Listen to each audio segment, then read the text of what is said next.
Barbers trade union ಅದು ಬರ್ದಿರೋದು milk Raj Anand ಅಂತ ಹೇಳಿ. ಅವರು ಇಂಡಿಯಾದವರು. ಇದು ಕತೆ, ಇದು ಎಸ್ಸೆ ಆಕ್ಚುಲಿ. ಇದು ಬಂದ್ಬಿಟ್ಟು ಫ್ರೀಡಮ್ ಸ್ಟ್ರಗಲ್ ಮುಂಚಿಂದು, ಬ್ರಿಟಿಷರ್ಸ್ ಇಂಡಿಯಾದಲ್ಲಿ ಇದ್ದಂಥ ಸಮಯ. ಆಗ ನಡೆದಿರುವಂತಹ ಒಂದು ಕಥೆನ ಹೇಳ್ತಾ ಇದ್ದಾರೆ ಇದರಲ್ಲಿ. ಅವರೇ ಫಸ್ಟ್ ಪರ್ಸನ್ ಆಗಿ ಹೇಳ್ತಾ ಇದ್ದಾರೆ. ಅವರೇ ಕಥೆಯಲ್ಲಿ ತಮ್ಮ ಎಕ್ಸ್ಪೀರಿಯನ್ಸ್ ಹೇಳ್ತಾ ಇದ್ದಾರೆ. ಅವರು ಚಿಕ್ಕ ಹುಡ್ಗ ಆಗಿದ್ರು, ಬ್ರಾಹ್ಮಿನ್ ಹುಡ್ಗ. ಅವರು ಅಂದ್ರೆ ಅಪ್ಪರ್ ಕ್ಲಾಸ್ ಹುಡ್ಗ, ಮುಲ್ಕ್ ರಾಜ್ ಆನಂದ್ ಅವರು. ಅವನ ಫ್ರೆಂಡ್ ಚಂದು ಅನ್ನೋ ಒಂದು ಕತೆ ಇದು. ಚಂದು ಬಂದ್ಬಿಟ್ಟು ಬಾರ್ಬರ್ ಮಗ, ಹೇರ್ ಕಟ್ ಮಾಡೋರ್ದು ಮಗ. ಸೊ ಅವ್ರನ್ನ ಲೋವರ್ ಕ್ಲಾಸ್ ಅಂತ ಕನ್ಸಿಡರ್ ಮಾಡ್ತಾ ಇದ್ರು. ಆಗಿನ ಕಾಲದಲ್ಲಿ ಹೇಗೆ ಅವ್ರನ್ನ ಮನೆ ಒಳಗೆ ಸೇರಿಸ್ತಾ ಇರ್ಲಿಲ್ಲ. ಅವ್ರ ಅಕಸ್ಮಾತ್ ಮುಟ್ಟಿದ್ರೆ ಸ್ನಾನ ಮಾಡೋದು, ಅವ್ರು ಹೋಗಿದ್ದ ರೋಡ್ ಶುದ್ಧಿ ಮಾಡೋದು, ಮನೆ ಒಳಗೆ ಬಂದ್ರೆ ಶುದ್ಧಿ ಮಾಡೋದು, ಈ ತರ ಎಲ್ಲ ಇದ್ದಂತ ಸಮಯ. ಆದ್ರೆ ಚಂದು ತುಂಬಾ ಆಂಬಿಷಿಯಸ್ ಹುಡುಗ. ಇವ್ರು ಚಂದು ಜೊತೆ ಆಟ ಆಡ್ತಾ ಇದ್ರೆ ಇವ್ರ ಮನೇಲೆಲ್ಲ ಬೇಡ ಅನ್ನೋರು. ಬೇರೆ ದೊಡ್ಡವರೆಲ್ಲ, ನೀನ್ ಇವನ್ ಜೊತೆ ಇದ್ರೆ ಹಾಳಾಗ್ ಹೋಗ್ತೀಯಾ, ನೀನ್ ಯಾಕೆ ಅವನ್ ಜೊತೆ ಇರ್ತೀಯ, ಅವ್ನ್ ಕೀಳ್ ಜಾತಿ, ಅವನ್ ಜೊತೆ ಯಾಕೆ ಆಟ ಆಡ್ತಿದ್ಯಾ ಅಂತ ಅನ್ನೋರು. ಬಟ್ ಇವ್ರಿಗೆ ಚಂದು ಒಬ್ಬ ಹೀರೋ ಆಗಿ ಕಾಣ್ತಾ ಇದ್ದ.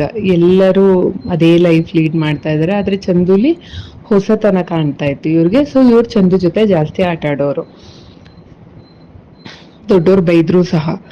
ಚಂದುಗೆ ಹೇಗೆ ಜೀವನದಲ್ಲಿ ಮುಂದೆ ಮುಂದೆ ಹೋಗ್ಬೇಕು, ಒಳ್ಳೊಳ್ಳೆ ಬ್ರಿಟಿಷರ್ಸ್ನೆಲ್ಲ ನೋಡ್ತಿದ್ನಲ್ಲ, ಅವ್ರ ತರ ಪ್ಯಾಂಟ್ ಶರ್ಟ್ ಹಾಕೋಬೇಕು, ಸೂಟ್ ಹಾಕೋಬೇಕು, ಕೋಟ್ ಹಾಕೋಬೇಕು, ಒಳ್ಳೊಳ್ಳೆ ಡ್ರೆಸ್ ಹಾಕೋಬೇಕು. ಅವಾಗಿನ ಕಾಲದಲ್ಲಿ ಇಂಡಿಯನ್ಸ್ ಹಾಕ್ತಿದ್ದಿದ್ ಬಟ್ಟೆಗಿಂತ ಇದು ತುಂಬಾ ಚೆನ್ನಾಗಿದೆ.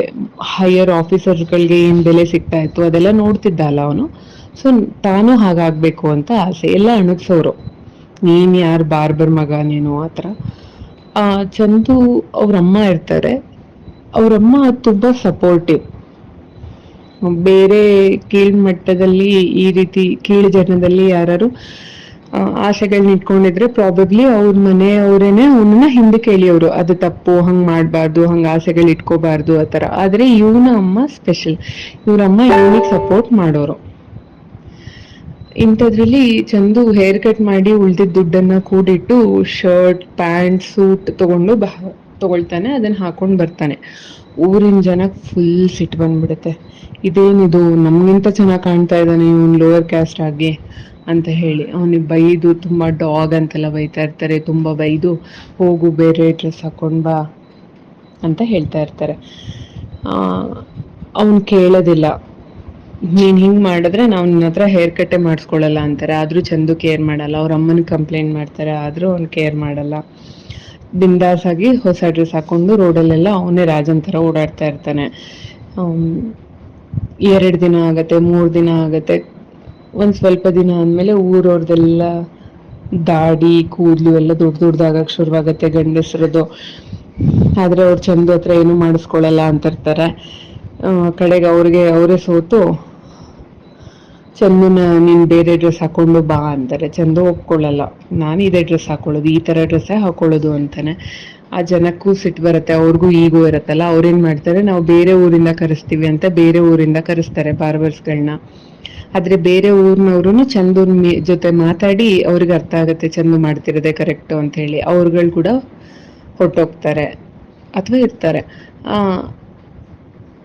ಆದ್ರೆ ಅವರು ಹೇರ್ ಕಟ್ ಮಾಡಲ್ಲ.